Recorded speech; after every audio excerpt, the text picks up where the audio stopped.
आज का अपना सेशन रहेगा इंपॉर्टेंट टॉपिक का।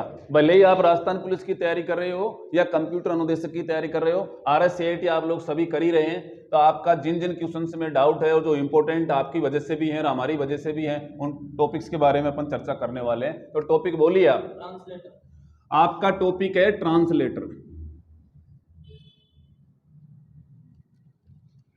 कंप्यूटर में ट्रांसलेटर दोस्तों, तो ट्रांसलेटर का मतलब होता है अनुवादक। क्या होता है? अनुवादक। यानी कि कंप्यूटर में जो अनुवादक बताए गए हैं वेरी वेरी इंपॉर्टेंट है। बहुत ही अच्छा टॉपिक लिया आपने। जो ट्रांसलेटर है क्या है, बहुत ही इंपॉर्टेंट है। लेकिन अपन क्वेश्चंस किस हिसाब से बनेंगे इनके बारे में हम फास्ट गति से डिस्कस करेंगे, क्योंकि हम पढ़ा तो पहले चुके ही हैं इसके बारे में। तो ट्रांसलेटर यहाँ पे 3 प्रकार के बताए गए हैं, ध्यान देना आप लोग। कितने प्रकार के बताए गए हैं? 3 प्रकार के बताए गए हैं। जो सबसे जो मेन जो ट्रांसलेटर इसमें बताया गया है वह कौन सा है? कौन सा ट्रांसलेटर है? कंपाइलर है। कौन सा है? कंपाइलर ट्रांसलेटर है दोस्तों। एक कंपाइलर बताया गया है, एक असेंबलर बताया गया है और एक इंटरप्रेटर बताया गया है। ध्यान देना आप लोग। तो हम कंपाइलर के बारे में बात कर रहे हैं। क्वेश्चन आपके किस हिसाब से बनता है कि निम्नलिखित में से कौन सा कंप्यूटर का अनुवादक नहीं है? तो 3 के अलावा अगर कोई होगा तो अनुवादक नहीं होगा। या निम्नलिखित में से कौन सा कंप्यूटर का अनुवादक है और नीचे आ जाए कंपाइलर, ऑप्शन में आ जाए कंपाइलर, असेंबलर और इंटरप्रेटर, और ऑप्शन में आ जाए उपरोक्त सभी, तो आंसर क्या आएगा? उपरोक्त सभी आएगा। ठीक है कि नहीं है? आपसे पूछा जाए कि सबसे अच्छा जो ट्रांसलेटर होता है उनमें कौन सा होता है? कंपाइलर होता है। क्योंकि कंपाइलर क्या काम करता है कि हाई लेवल लैंग्वेज के प्रोग्राम को एक साथ मशीन भाषा में कन्वर्ट करता है। ये ध्यान रखना, एक साथ जितने भी हाई लेवल लैंग्वेज में जो प्रोग्राम बन रहे हैं, चाहे वो सी लैंग्वेज का प्रोग्राम हो, चाहे वो C++ का हो, चाहे वो जावा का हो, किसी भी लैंग्वेज का प्रोग्राम है, उस लिखे हुए प्रोग्राम को कंप्यूटर में जो ऑपरेटर द्वारा यानी यूजर द्वारा जो प्रोग्रामिंग लिखी जाती है, उस प्रोग्राम को सबसे पहले रन कराने से पहले उसे कंपाइल कराया जाता है। क्या कराया जाता है? कंपाइल कराया जाता है। और कंपाइलिंग के दौरान उसमें कितने प्रकार के यानी प्रोग्राम ठीक बना कि नहीं बना, उसमें एरर शो हो जाती है। अगर प्रोग्राम सही नहीं बना है, कहीं भी कोई सेंटेंस में या कोई स्पेलिंग में या स्पेस भी आपने दे दिया है, तो वो एरर बताएगा। ठीक है कि नहीं? उसके लिए प्रोग्रामर को डिबगिंग करनी पड़ेगी, यानी जो भी एरर है उस एरर को खोज निकालना होगा, एरर हैंडलिंग करनी होगी। ठीक है कि नहीं है? तो ये कंपाइलर ऐसा होता है कि जो हाई लेवल लैंग्वेज के प्रोग्राम को एक साथ मशीन भाषा में कन्वर्ट करता है। और मशीन भाषा में कन्वर्ट क्यों किया जाता है? इसलिए किया जाता है कि कंप्यूटर उससे समझ सके, क्योंकि कंप्यूटर क्या है? मशीन है, और मशीन होने के नाते वह मशीनरी कोड को ही क्या कर पाता है? समझ पाता है। ठीक है कि नहीं है? तो ये रहा कंपाइलर और ये रहा असेंबलर। नेक्स्ट है असेंबलर। असेंबलर क्या करता है? जो हाई लेवल लैंग्वेज के, असेंबली लेवल लैंग्वेज के जो प्रोग्राम होते हैं उसको मशीन कोड में कन्वर्ट करता है, असेंबली लेवल लैंग्वेज में कन्वर्ट करता है। और इंटरप्रेटर और कंपाइलर होते हैं, देखो ये एक दूसरे के पूरक तो नहीं कह सकते, लेकिन इनका थोड़ा सा ही वर्क चेंज है आपस में। कि इंटरप्रेटर जो होता है वह high level HLL high level language के प्रोग्राम को स्टेप बाय स्टेप कन्वर्ट करता है। किसमें? मशीनरी कोड में। और ये एक साथ कर देता है। बस इतना ही अंतर है। तो ट्रांसलेटर इतना ही। आगे टॉपिक क्या है अपना? अगला टॉपिक क्या है? लैंग्वेज। अगला टॉपिक दे रखा है लैंग्वेज का। तो देखिए इसके बारे में हम डिस्कस कराने वाले हैं। लैंग्वेज 2 प्रकार की होती है, ध्यान रखना। एक होती है LL और एक होती है HLL, यानी लो लेवल लैंग्वेज निम्न स्तरीय भाषा और हाई लेवल लैंग्वेज उच्च स्तरीय भाषा। लो लेवल लैंग्वेज को दोस्तों 2 भागों में बांटा गया है। क्वेश्चन कैसे भी आए कि निम्न स्तरीय भाषा को कितने भागों में बांटा गया है? 2 भागों के अंतर्गत बांटा गया है। कौन कौन से? एक तो मशीनरी लेवल लैंग्वेज और एक क्या होता है? Assembly level language. ये ध्यान रखना। तो मशीन समझने की कोशिश करना, समय का अभाव, अपन फास्ट गति से चल रहे हैं। तो मशीन क्या होती है कि किसी भी कार्य को 0 और 1 में कन्वर्ट करके कार्य करती है। किस में करती है? 0 और 1 में कन्वर्ट करके कार्य करती है। जो 0 और 1 होता है ये बाइनरी कोड होता है। बाइनरी कोड ही मशीन कोड होता है, ध्यान रखना। ठीक है कि नहीं है? तो ये तो लो लेवल लैंग्वेज के अंतर्गत आता है मेरे भाई। दूसरी बात रही assembly level language. Assembly level language होती है जिसमें सामने वाले के समझ भी आ जाए और कंप्यूटर में स्पेस भी कम घेरा जाए, वो असेंबली लेवल लैंग्वेज होती है। जैसे अपन शॉर्ट में बोल देते हैं, माना कि यही लिखा गया है LLL, इसका मतलब हम समझ भी गए कि लो लेवल लैंग्वेज होती है, और लिखने में भी समय कम लगा और ये जगह भी कम घेर रहा है, स्पेस भी कम घेर रहा है कंप्यूटर में। इस प्रकार के जो प्रतीकात्मक जो शब्द होते हैं उनको क्या बोला जाता है? असेंबली लैंग्वेज को इंडिकेट करते हैं वो लोग, ठीक है कि नहीं है? किसको करते हैं? असेंबली लेवल लैंग्वेज को इंडिकेट करते हैं। इसी प्रकार से जैसे HDD होता है, हार्ड डिस्क ड्राइव, इसी प्रकार से CD होता है, कॉम्पैक्ट डिस्क ड्राइव, ठीक है कि नहीं है? जो भी शॉर्ट होते हैं वो असेंबली लेवल लैंग्वेज के अंतर्गत आते हैं। और हाई लेवल लैंग्वेज आपको पता होना चाहिए कि सबसे पहले 1957 में, भाई 1857 में क्रांति आई कि नहीं आई? तो ये ध्यान रख लेना, कंप्यूटर की क्रांति को आप 1957 मान लेना। 1957 में सबसे पहले हाई लेवल लैंग्वेज फोरट्रान का आविष्कार हुआ था। उसके पश्चात COBOL, ALGOL, Pascal, C++, Java, JavaScript, .NET, RDBMS relation database management system जो फोक्सप्रो होता है, ठीक है कि नहीं है? थोड़ा सा इनके बारे में आप डिटेल से थोड़ा देख लेना कि भाई C लैंग्वेज का आविष्कार कब हुआ, C++ का कब हुआ, जो बहुतायत रूप से चल रही है, 11th और 12th में भी चलती है। तो इनमें पूछा जा सकता है कंप्यूटर अनुदेशक वगैरह में या राजस्थान पुलिस की भर्ती में कि C लैंग्वेज का आविष्कार कैसे क्या माना जाता है। सबसे पहले BCPL लैंग्वेज का आविष्कार हुआ था दोस्तों। किसका हुआ था? BCPL, basic commanded programming language, ठीक है कि नहीं है? और इसको परिमार्जित यानी परिष्कृत करके B लैंग्वेज का आविष्कार हुआ था, ध्यान रखना। B लैंग्वेज का आविष्कार 1962 ईस्वी में केन थॉम्पसन द्वारा अमेरिका देश के अंतर्गत किया गया था, लेकिन इससे भी व्यवस्था नहीं बैठी तो इसको परिमार्जित करके C लैंग्वेज का आविष्कार किया गया था। किसका किया गया था? C लैंग्वेज का। 1972 ईस्वी के अंतर्गत डेनिस रिची द्वारा कैम्ब्रिज विश्वविद्यालय के AT&T लेबोरेटरी में, वेरी इंपॉर्टेंट है, AT&T लेबोरेटरी के अंतर्गत C लैंग्वेज का आविष्कार किया गया था। C लैंग्वेज की कमी क्या है कि C लैंग्वेज के अंतर्गत जो प्रोग्रामिंग होती है वो बहुत लंबी होती है, इसलिए उससे समझना, उसमें कोडिंग करना, उसमें डिबगिंग करना बहुत हार्ड होता है, ये ध्यान रखना। इसके बाद जैसे C++ लैंग्वेज है, C लैंग्वेज को परिमार्जित करके, परिष्कृत करके और C++ लैंग्वेज का आविष्कार किया गया था। C++ लैंग्वेज का आविष्कार 1979 ईस्वी के अंतर्गत जॉन स्टाथ नामक वैज्ञानिक द्वारा किया गया। C++ लैंग्वेज की सबसे बड़ी विशेषता ये रही कि C को परिमार्जित करके तो बनाया, लेकिन इसमें फायदा ये रहा कि इसकी जितनी भी प्रोग्रामिंग होती है उसको ब्लॉकों में विभाजित किया गया, टुकड़ों में विभाजित किया गया, जिससे कि समझना प्रोग्रामर को आसान हो। अगला टॉपिक क्या है? मोडेम बताया गया है दोस्तों, वेरी इंपॉर्टेंट है। सभी जो टॉपिक हम चर्चा कर रहे हैं वो क्या है? वेरी इंपॉर्टेंट है, आप लोग बने रहें। अब देखिए मोडेम की बात है। अभी हाल ही में क्वेश्चन पूछा भी गया है RSCIT के अंतर्गत कि मोडेम की फुल फॉर्म क्या होती है। मॉड्यूलेटर और डिमोडुलेटर बताया गया है, ठीक है कि नहीं? MODEM मोडेम है दोस्तों। MO से होता है MO इक्वल मॉड्यूलेशन, और डीमोडुलेशन। समझने की कोशिश करना आप लोग, मैं फास्ट लिख रहा हूं थोड़ा सा, है ना, कहीं मिस्टेक हो जाए, ध्यान रखना। मॉड्यूलेशन और डीमोडुलेशन, यानी कि अब बात यह आती है कि एनालॉग डेटा को डिजिटल डाटा में, एनालॉग डेटा को किसमें?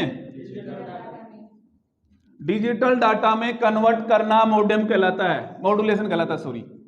एनालॉग डेटा को डिजिटल डेटा में कन्वर्ट करना मॉड्यूलेशन कहलाता है, तथा डिजिटल डेटा को, ऑपोजिट कर दो इसका, तथा डिजिटल डेटा को एनालॉग डेटा में कन्वर्ट करना डीमोडुलेशन कहलाता है ना? मजे की बात। एनालॉग डेटा को डिजिटल डेटा में कन्वर्ट करना मॉड्यूलेशन कहलाता है, ठीक है, तथा डिजिटल डेटा को वापस एनालॉग डेटा में कन्वर्ट करना डीमोडुलेशन कहलाता है। अब देखिए modulation plus demodulation, modulation plus demodulation के प्रोसेस को कंप्लीट करने वाली डिवाइस मोडेम कहलाती है। समझ में आया कि नहीं आया? क्या कहलाती है? मोडेम कहलाती है, ठीक है। अगला टॉपिक बताइए, आस्की। तो इसके बारे में एक चीज और देख लेना, क्वेश्चन इस हिसाब से भी बन सकता है कि एनालॉग डेटा को डिजिटल डेटा में कन्वर्ट करना क्या कहलाता है? मोडेम कहलाता है, मॉड्यूलेशन कहलाता है, डीमॉड्यूलेशन कहलाता है, उपरोक्त में से कोई नहीं, तो क्या बोलेंगे? मॉड्यूलेशन कहलाता है। तथा डिजिटल डेटा को एनालॉग डेटा में परिवर्तित करना क्या कहलाता है? मोडेम कहलाता है, डीमोडेम कहलाता है, डीमॉड्यूलेशन कहलाता है, मॉड्यूलेशन कहलाता है। तो क्या बोलेंगे? डीमॉड्यूलेशन कहलाता है, ये ध्यान रखना। अगला टॉपिक क्या है? आस्की। देखो ये डेटा रिप्रेजेंटेशन होते हैं। क्या होते हैं? डेटा रिप्रेजेंटेशन होते हैं। डेटा रिप्रेजेंटेशन बीसीडी कोड है, एबीसीडीआई कोड है और आस्की कोड है, ठीक है कि नहीं है? क्या है? ASCII code, American standard code for information interchange होते हैं। ये क्या होते हैं? डेटा रिप्रेजेंटेशन के कोड होते हैं। बाइनरी कोडेड डेसिमल होता है, extend binary coded decimal, information interchange होता है। इस प्रकार से 3 कोड बताए गए, इनका आप लोग ध्यान रख लेना, बहुत ही अच्छा कोड होता है। अगला टॉपिक बोलिए। देखो जनरेशन ऑफ कंप्यूटर की अपने यूआईटी हब में इसकी पूरी क्लास डाल भी दी है, आप लोग पूरा उसको डिटेल से पढ़ें, आपके सब समझ में आ जाएगा। फिर भी मैं यानी कि जो इंपॉर्टेंट जो क्वेश्चंस बनने वाले हैं उसके बारे में हम बात कर रहे हैं। जनरेशन ऑफ कंप्यूटर, देखिए कंप्यूटर की जो पीढ़ियां हैं उसको 5 भागों में बांटा गया है, समझे आप लोग। कंप्यूटर की जो लिखा हुआ हमारी बुकों में भी है, ठीक है कि नहीं? लिखा हुआ क्या है? हमारी बुकों में भी है। किसी महान पुरुष ने कहा भी है कि हकीकत का मतलब ख्वाब नहीं होता, समझाने का मतलब दबाव नहीं होता। दुनिया में से बहुत से सवाल है जिनका किताबों में जवाब नहीं होता। तो आप जवाब यहाँ लीजिए, लिखा हुआ आपको वहां मिल जाएगा। कहीं 19-20 हो रही है तो जनरेशन में। तो यहाँ पे 5 प्रकार की पीढ़ियां बताई गई है दोस्तों। कितने प्रकार की बताई गई है? 5 प्रकार की। तो प्रथम पीढ़ी, द्वितीय पीढ़ी, तृतीय पीढ़ी, चतुर्थ पीढ़ी और पंचम पीढ़ी। 5 मिनट में अपन इसका क्लासिफिकेशन कर देंगे, समझ लेना आप लोग। देखो पहली बात तो इसका सन याद रख लेना आप लोग, ठीक है कि नहीं? पहली जनरेशन का आप 1940 सन मान लो या 1939 मान लो, लगभग माना गया, ये अंदाजा है। और हर जनरेशन में आप लोग 10 से 15 साल का, 12 से 15 साल का गैप देते रहो और आगे बढ़ते रहो। समझ में आ रही है कि नहीं आ रही है? तो ये तो आपका सन का अंदाजा याद हो गया। एक आपके क्वेश्चन आता ही आता है कि आप बताइए प्रथम पीढ़ी का कार्यकाल क्या रहा, द्वितीय पीढ़ी का कार्यकाल क्या रहा। तो इसके अंतर्गत आप लोगों को समझना है, देखना है कि यार सर ने बताया था कि 1939-40 से लेकर के 10-10, 15-15 साल का गैप दे दो, तो इसमें 10-15 साल का गैप दोगे, फिर आगे बढ़ोगे, फिर आगे बढ़ोगे, फिर आगे बढ़ोगे। और आज की जो जनरेशन चल रही है उसकी रिसर्च चल रही है विकसित देशों में, जैसे जापान है, अमेरिका है, रूस है, इन जैसे देशों में क्या चल रही है? रूस में तो ठीक है कि नहीं है? तो वो क्या है? विकसित देश है। तो यानी कि उनके अंतर्गत इनकी खोज चल रही है और इनका मानना है कि आने वाले कंप्यूटर ऐसे होंगे जो मानव मस्तिष्क के समान कार्य करने में सक्षम होंगे। तो इस प्रकार से आने वाले कंप्यूटरों को आर्टिफिशियल इंटेलिजेंस अर्थात कृत्रिम बुद्धिमत्ता के आधार पर जाना जाएगा, पहचाना जाएगा। प्रथम पीढ़ी के कंप्यूटर में वैक्यूम ट्यूब का प्रयोग किया गया था, ध्यान रखना। किसका किया गया था? वैक्यूम ट्यूब का, निर्वात नलिकाओं का प्रयोग किया गया था, लगभग जिसमें 10 टन वजन हुआ करता था, 3 बेडरूमों की जगह घेरता था, गुणा का कार्य 800, जोड़ का कार्य 600 करने में सक्षम हुआ करते थे, ठीक है नहीं? कुर्टज, थॉम्पसन, मोचली जैसे वैज्ञानिकों की टीम ने मिलकर के इसका आविष्कार किया था। ये लोग आप लोग ध्यान रखना, इतना मोटा मोटा सा आप लोग देख लेना। सेकंड पीढ़ी के कंप्यूटरों में वैक्यूम ट्यूब के स्थान पर ट्रांजिस्टर का प्रयोग किया गया था। किसका प्रयोग किया गया था? ट्रांजिस्टर का। 1939 से लेकर के 52-55 ईस्वी तक दे देना और 55 से लेकर के 65-66 ईस्वी तक इसको दे देना, उसके पश्चात उसको दे देना, साल आप बढ़ाते रहना इस हिसाब से। तो ये तो हो गया कार्यकाल। अब बात आई ट्रांजिस्टर की। तो ट्रांजिस्टर वाले जब कंप्यूटर आए तो आसानी से उसे उठाया भी जा सकता था, एक स्थान से दूसरे स्थान तक ले जाया भी जा सकता था, किसी प्रकार की कोई समस्या नहीं थी, ठीक है कि नहीं है? सिंगल यूजर ऑपरेटिंग सिस्टम का बोलबाला हो चुका था। अब देखिए आप लोग, तीसरी पीढ़ी के कंप्यूटरों में ट्रांजिस्टर के स्थान पे आईसी आई। अब आईसी पता है क्या होती है? सिलिकॉन चिप की बनी हुई होती है, ठीक है कि नहीं? किसकी बनी हुई होती है? सिलिकॉन चिप की बनी हुई होती है आईसी, और इसकी तुलना में बहुत ही शक्तिशाली होती है। इंटीग्रेटेड सर्किट चिप होती है ये, ठीक है कि नहीं है? बड़ी शक्तिशाली होती है।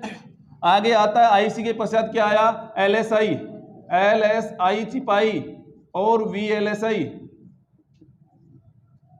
एलएसआई, वीएलएसआई, यूएलएसआई और एसएलएसआई।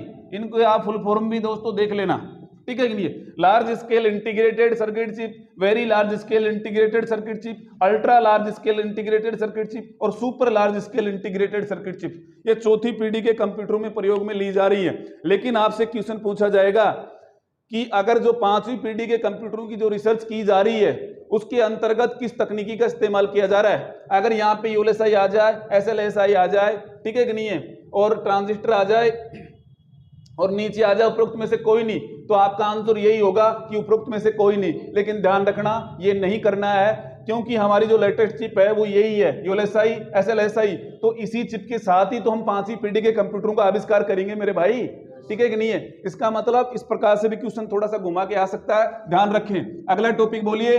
Microsoft Edge.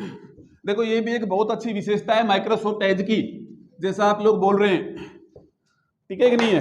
क्या है, वेरी इंपॉर्टेंट टॉपिक के बारे में ही चर्चा कर रहे हैं, माइक्रोसॉफ्ट एज।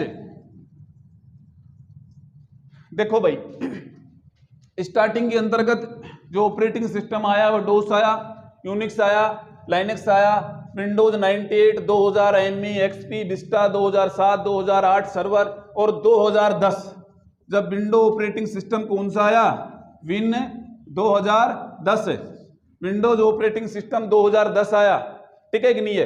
तो 2010 से पूर्व यानी 2007 तक के कंप्यूटरों में, यानी ऑपरेटिंग सिस्टम के कंप्यूटरों में 2007 तक जिन कंप्यूटर में ऑपरेटिंग सिस्टम चलता था उनके अंतर्गत एक्सप्लोरर का ही प्रयोग किया जाता था। किसका प्रयोग किया जाता था, एक्सप्लोरर का प्रयोग किया जाता था। ये एक्सप्लोरर क्या है, ये एक्सप्लोरर क्या है, एक ब्राउजर है। क्या है, ब्राउजर है। तो इस ब्राउजर के ऊपर ही काम किया जाता था। इसके अलावा ब्राउजर काफी होते हैं, जैसे मोबाइल में उसी ब्राउजर का प्रयोग करते हैं, ओपेरा है, सफारी है, ठीक है कि नहीं है, गूगल क्रोम है, मोजिला फायरफॉक्स है, मोजेक भी पहले चलता था।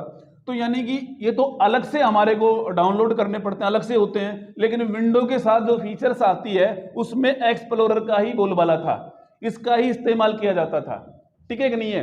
लेकिन अब विंडो 10 में ऐसी सुविधा दी गई कि हमारे को अलग से हम परचेज कर रहे हैं या अलग से नेट से हम फ्री वाला डाउनलोड कर रहे हैं, तो इससे बेटर है ना अगर विंडो 10 दे रहे हैं हम यूजर्स को, ठीक है कि नहीं है, तो उसके अंतर्गत यानी कि एक्सप्लोरर भी बेहतरीन होना चाहिए। तो इतना जेन्युइन फीचर बनाया और उन्होंने एक्सप्लोरर को परिमार्जित करके और उसकी जगह माइक्रोसॉफ्ट एज दिया। दोस्तों क्या दिया, माइक्रोसॉफ्ट एज दिया। जो माइक्रोसॉफ्ट एज काफी इंजीनियर तो इसको मानते हैं कि भाई गूगल क्रोम और मोजिला फायरफॉक्स में भी वो लोग काम नहीं करते, उनका मानना है कि माइक्रोसॉफ्ट एज काफी अच्छा है, अपन ने भी इसका यूज लिया, काफी हद तक बहुत अच्छा चलता है ये, ठीक है नहीं, स्पीड भी इसकी काफी अच्छी है। अगला टॉपिक बोलिए, एमएस डोस। दोस्तों बहुत ही बेहतरीन टॉपिकों के बारे में चर्चा हो रही है, आप जैसा आप बोल रहे हैं वैसा ही आपको आंसर मिल रहा है, ठीक है कि नहीं है। लेकिन आपको पढ़ाई भी इसी तरह से करनी है, ऐसा नहीं है। कौन सा बोल रहे हो, एमएस डोस। एमएस डोस एक बेहतरीन सिंगल यूजर ऑपरेटिंग सिस्टम है, 1960 व 70 के दशक का सिंगल यूजर ऑपरेटिंग सिस्टम है दोस्तों डोस। तो डोस क्या काम करता है कि एक ऑपरेटिंग सिस्टम ही है जिसके अंतर्गत दो प्रकार के कमांड पाए जाते हैं, एक इंटरनल कमांड पाए जाते हैं और एक एक्सटर्नल कमांड पाए जाते हैं। गांठ बांध के रख लेना भाई, ठीक है कि नहीं है, क्योंकि छत्ता और पैरासूट तभी काम करता है तब वो खुला हुआ होता है। आप भी इन टॉपिकों को समझ रहे हो तो अपने दिमाग को उसकी तरह खोल के रखेंगे तो ही बात बनेगी, नहीं तो नहीं बनने वाली है, ठीक है कि नहीं है। तो इंटरनल कमांड और एक्सटर्नल कमांड दो प्रकार के कमांड पाए जाते हैं। डोस में छोटे तथा बहुत प्रयोग में लाए जाने वाले कमांड कंप्यूटर की रैम में उपस्थित रहते हैं, जो बूटिंग के समय कंप्यूटर में लोड हो जाते हैं, ठीक है कि नहीं है। जैसे टाइप कमांड है, कॉपी कॉन कमांड है, एग्जिट कमांड है, F6 कमांड है, ये बहुत सारे कमांड होते हैं जो इंटरनल कमांड की श्रेणी में आते हैं। एक्सटर्नल कमांड की श्रेणी में जैसे चेक डिस्क वगैरह है, एक्स कॉपी है, तो ये सारे के सारे जो कमांड आते हैं ये एक्सटर्नल कमांड होते हैं। एक्सटर्नल कमांड किसी फ्लॉपी डिस्क, पेन ड्राइव या किसी भाई डिस्क के ऊपर आधारित रहते हैं, उन्हें हम एक्सटर्नल कमांड के नाम से जानते हैं। आज भी हमारे जो भाई बहन हैं जो इंजीनियरिंग की तैयारी कर रहे हैं, जिनके सी चलती है, C++ चलती है, वो डोस बेस पे ही चलती है भाई। आप ओरिजिनल विंडो लोगे, विंडो बेस पे आप सिस्टम लोगे तो उस पे ये काम नहीं करेगी, वो डोस बेस पे ही काम करेगी। लैंग्वेज किस पे करेगी, डोस बेस पे ही काम करेगी। आजकल तो यहां तक है कि जनरेशन ऐसे आ चुकी है कि डोस में अगर आप प्रवेश भी कर गए तो उससे बाहर ही नहीं निकला जाता है। साहब ये क्या होगा, क्योंकि इसकी स्क्रीन ब्लैक एंड व्हाइट होती है, मोनोक्रोम जिसको बोला गया है, ठीक है कि नहीं है। तो इसके अंतर्गत सी प्रॉम्प्ट आ जाएगा, और क्योंकि सी प्रॉम्प्ट के अंतर्गत ही क्या होता है भाई, ए और बी तो किसके लिए रिजर्व है, ए और बी तो फ्लॉपी डिस्क के लिए रिजर्व है, आपको बता भी रखा है, क्लास में डाला भी है। लेकिन जो सी है उसी के अंतर्गत ऑपरेटिंग सिस्टम डला है। किस में डला है, सी में डला है। तो सी में डला है तो बूटेबल भी सी से ही होगा। तो यहाँ पे सारा का सारा ये बोला जाता है सी प्रॉम्प्ट। तो टोटल जो कमांड काम करेंगे सी प्रॉम्प्ट के ऊपर करती है। तो यहाँ पे मोनोक्रोम स्क्रीन आ जाती है। आप एग्जिट जब तक नहीं लिखेंगे, आपको कमांड का अगर नॉलेज नहीं है EXIT, जब तक आप इससे बाहर ही नहीं निकल सकते। ज्यादातर तो रिस्टार्ट ही कर देते हैं, कुछ नहीं मिलता है तो उनको कि कंप्यूटर रिस्टार्ट करते पता नहीं क्या हो गया, ठीक है कि नहीं। तो ऐसा है, इसका नॉलेज आपको रखना जरूरी है। अब बोलिए अगला टॉपिक बोलिए आप। Command user interface and GUI। देखो ये भी इसी से रिलेटेड है, ऑपरेटिंग सिस्टम भी है मेरे भाई। यहां पे बताया गया है कि ऐसा क्वेश्चन आता भी है कि ऐसा कौन सा ऑपरेटिंग सिस्टम है जो कमांड लाइन भी है और GUI भी है, ठीक है कि नहीं है। वो होता है लाइनेक्स। कौन सा होता है? लाइनेक्स को चलाने के लिए किसी प्रकार के लाइसेंस की जरूरत नहीं होती है, किसी प्रकार के लाइसेंस की जरूरत नहीं होती है। सबसे बेहतरीन बताया गया है ये। ज्यादातर इसमें वायरस भी बहुत कम आता है और कंपनी वगैरह में नेटवर्किंग के लिए ज्यादातर इसका यूज लिया जाता है। तो लाइनेक्स क्या होता है? जो कमांड लाइन यूजर इंटरफेस भी है दोस्तों, कमांड लाइन यूजर इंटरफेस भी है और GUI भी है, जिसमें माउस के द्वारा आसानी से कार्य किया जा सकता है। GUI की फुल फॉर्म काफी बार पूछी गई है, ध्यान रखना, ग्राफिकल यूजर इंटरफेस होती है, ठीक है कि नहीं है, जिसमें आसानी से विंडोज की तरह काम कर सकते हैं। इसमें दोनों ही सुविधाएं उपलब्ध हैं इस ऑपरेटिंग सिस्टम के अंतर्गत। दोनों ही सुविधाएं क्या है? उपलब्ध हैं कि यहाँ पे कमांड लाइन भी है और GUI भी है। अगला टॉपिक बोलिए। ब्राउजर। ब्राउजर आप सब जानते हो, जैसे अभी अपन चर्चा कर रहे थे, माइक्रोसॉफ्ट एज भी ब्राउजर ही है, एक्सप्लोरर भी ब्राउजर ही है, मोजेक भी ब्राउजर ही है, ठीक है कि नहीं है। इसके अलावा जितने भी आप लेटेस्ट चल रहे हैं वो क्या है? सारे के सारे ब्राउजर हैं। जैसे सफारी भी क्या है? ब्राउजर है। मोजिला फायरफॉक्स भी क्या है? ब्राउजर है।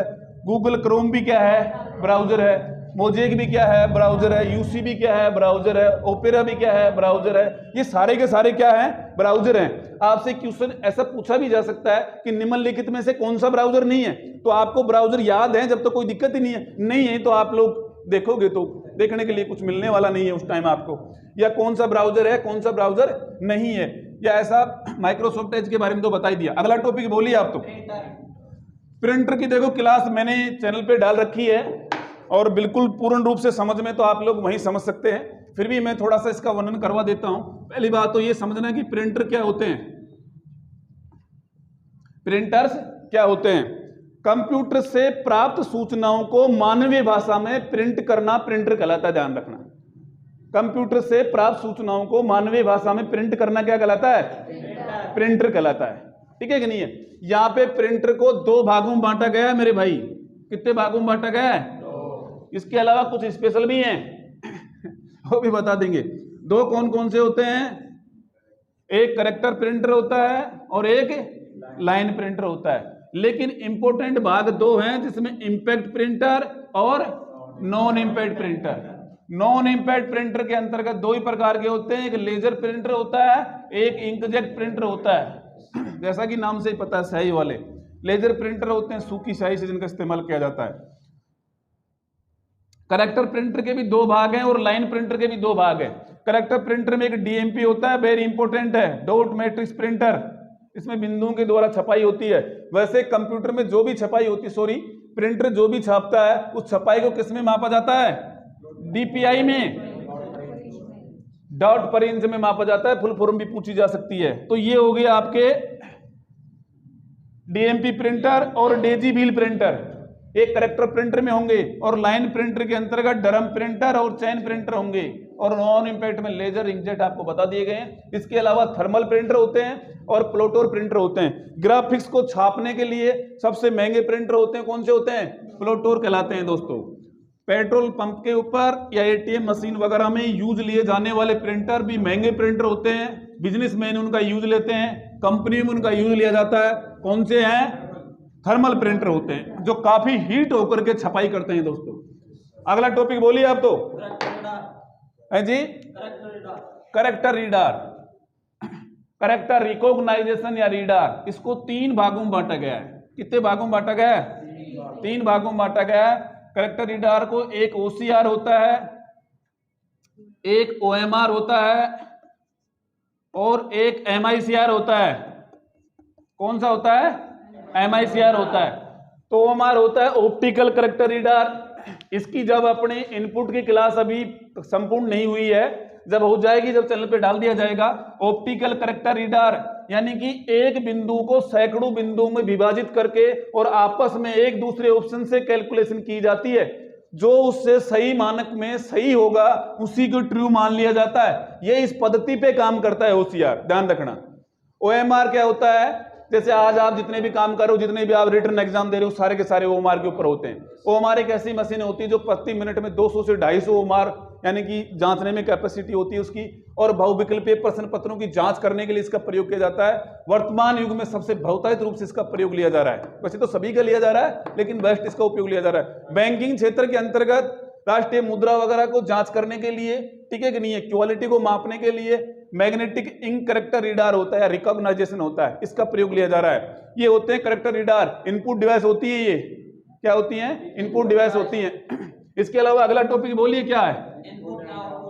देखो इनपुट आउटपुट, अभी ये भी इनपुट में ही आ रहा था, ठीक है कि नहीं। इनपुट आउटपुट का क्लासिफिकेशन कराना काफी समय का प्रतीक है, और कुछ इंपॉर्टेंट चीजें मैं इसके बारे में बता देता हूं आप लोगों को। इसकी क्लास अभी चल रही है अपने, शायद इनपुट में कीबोर्ड की भी अभी कीबोर्ड की भी पूर्ण रूप से क्लास नहीं डाली है। तो इनपुट एंड आउटपुट के बारे में देखिए, आप सामने देखिए आप लोग।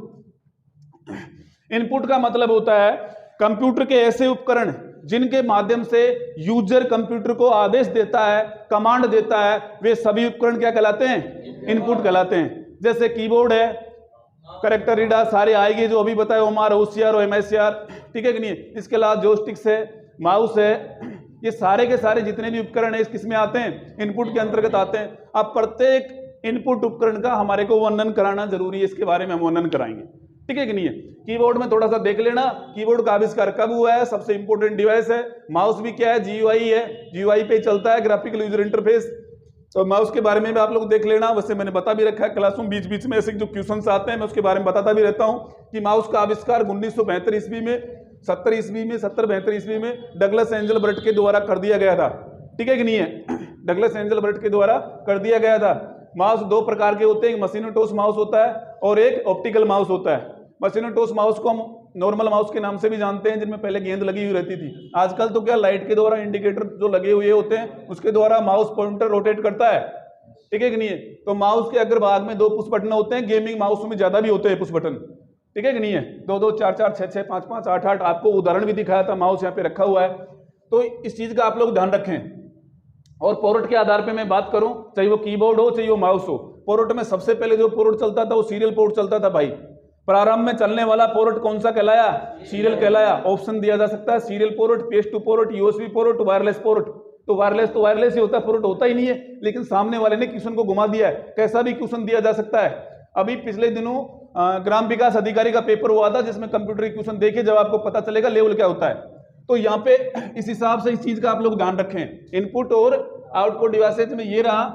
और आउटपुट की भी मैं बात कर लेता हूं, इसकी डेफिनेशन आपको बता देता हूं। ऐसे उपकरण यूजर के द्वारा आदेश देने के पश्चात जिन उपकरणों के माध्यम से हमें परिणाम प्राप्त होते हैं, वे सभी उपकरण क्या कहलाते हैं? आउटपुट कहलाते हैं। ध्यान रखना, क्या कहलाएंगे?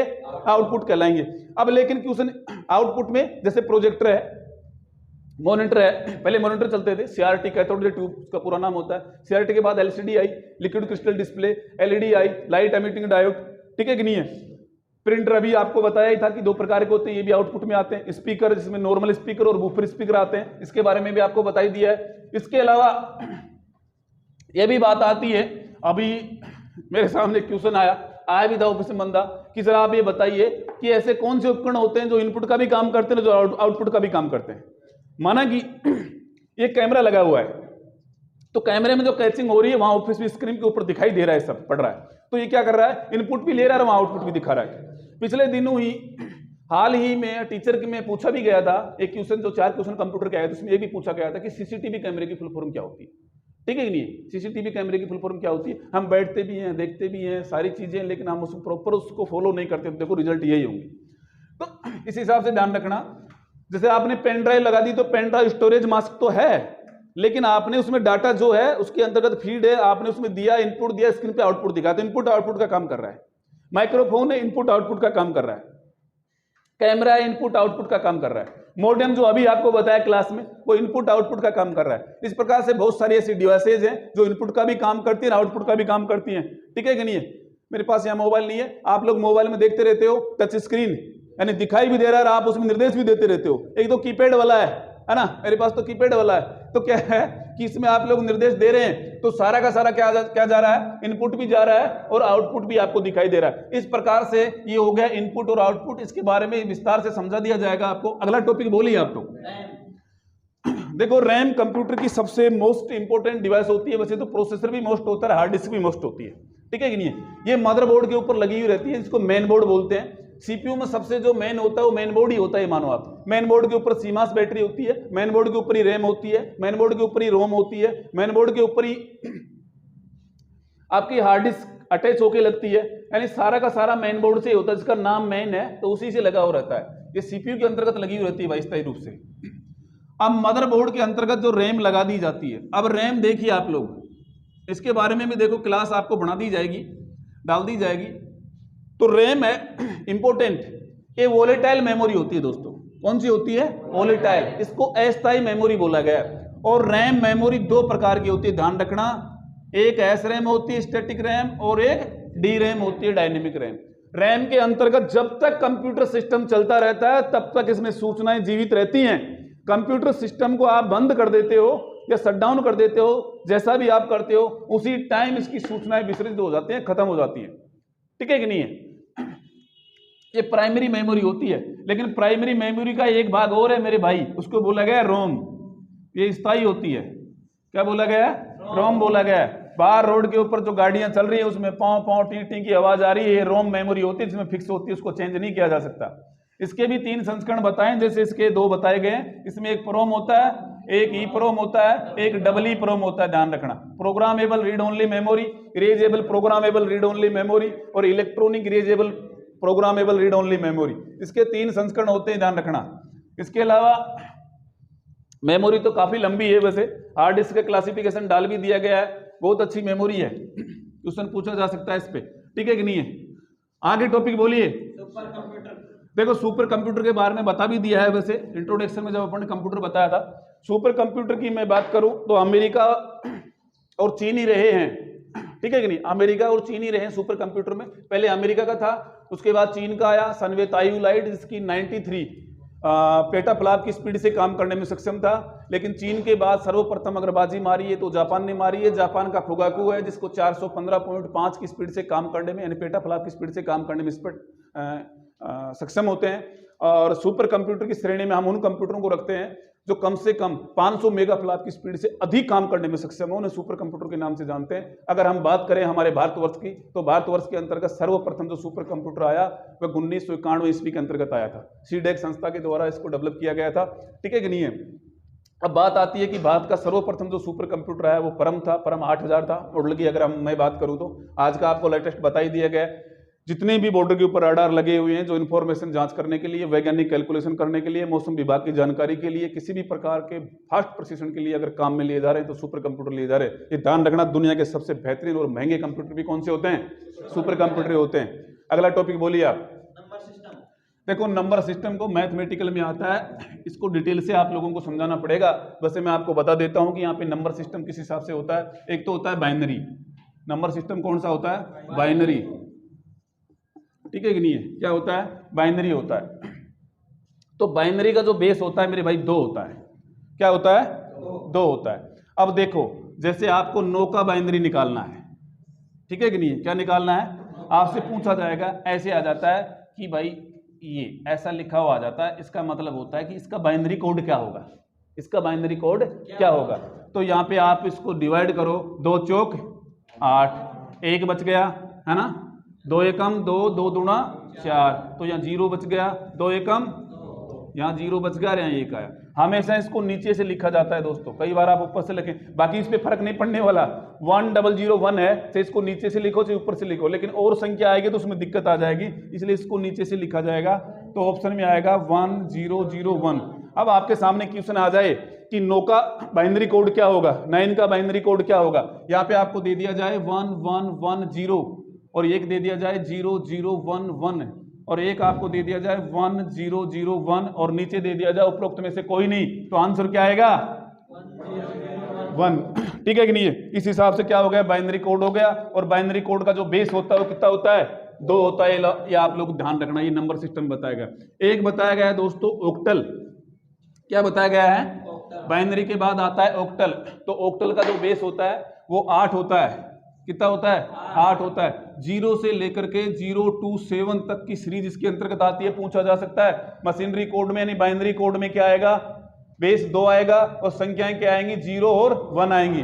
लेकिन ऑक्टल के अंतर्गत क्या आएंगी, 0 to 7 यानी 0 से 7 तक 8 होगी कि नहीं होगी, तो उसका बेस क्या हो गया, 8 हो गया। ठीक है कि नहीं है? ये ऑक्टल हो गया। फिर आती है डेसिमल। तीसरी संख्या कौन सी आती है नंबर सिस्टम में, डेसिमल आती है। तो डेसिमल में 0 to 9 होता है। कितना होता है, 0 to 9 होता है। और 0 to 9 का मतलब होगी 10 संख्याएं, होगी कि नहीं होगी। फिर आता है हेक्साडेसिमल। हेक्साडेसिमल का बेस 16 होता है, ध्यान रखना। कितना होता है, 16 होता है। और उसकी संख्याएं कितनी होगी, 0 to 9 और A to F अल्फाबेट आ जाएगा। तो 0 से लेकर के 9 तक कितनी होगी, 10 संख्याएं ये होगी। और A से लेकर के F तक कितनी होगी, 6 संख्याएं ये होगी। 10 और 6 16। इस प्रकार से इसका बेस कितना हो गया, 16 हो गया। ये रही बात आपकी नंबर सिस्टम की। डिटेल से बाद में देखेंगे इसके बारे में। आगे टॉपिक क्या है, भारत देश का कंप्यूटर। भारत देश का कंप्यूटर। तो देखो भारत देश का कंप्यूटर है, ये क्या है, में क्वेश्चन भी आया हुआ था कि भारत देश में सर्वप्रथम कंप्यूटर कब आया। ठीक है कि नहीं है? तो भारत देश का कंप्यूटर तो सिद्धार्थ है मेरे भाई, 1986 में से बनाया गया था। कब बनाया गया था, 1986 में से बनाया गया था। ये भारत देश का कंप्यूटर है। भारत देश में निर्मित जो कंप्यूटर है वो कौन सा है, सिद्धार्थ है। और बात अपन करते हैं कि सर्वप्रथम जो भारत देश में जो कंप्यूटर आया, यानी लाया गया था, आया थोड़ी था। ठीक है कि नहीं है? वह कब लाया गया था, बता भी रखा आपको, नवंबर 1955 ईस्वी के अंतर्गत लाया गया था। इंग्लैंड देश से मंगवाया था ये, और हमारे देश में कोलकाता शहर के अंतर्गत ये रखा गया था। ये आप लोग ध्यान दें, इसका नाम क्या था, HEC2M। M2 भी कई जगह बोला गया है। यानी कि अमेरिका की जनगणना के समय एक वैज्ञानिक का नाम था हरमन होलेरिथ। क्या नाम था, हरमन होलेरिथ। तो Hollerith electrically computer model number 2 इसका फुल फॉर्म होता है। ठीक है कि नहीं है? टॉपिक और है या खत्म हो गया? ठीक है।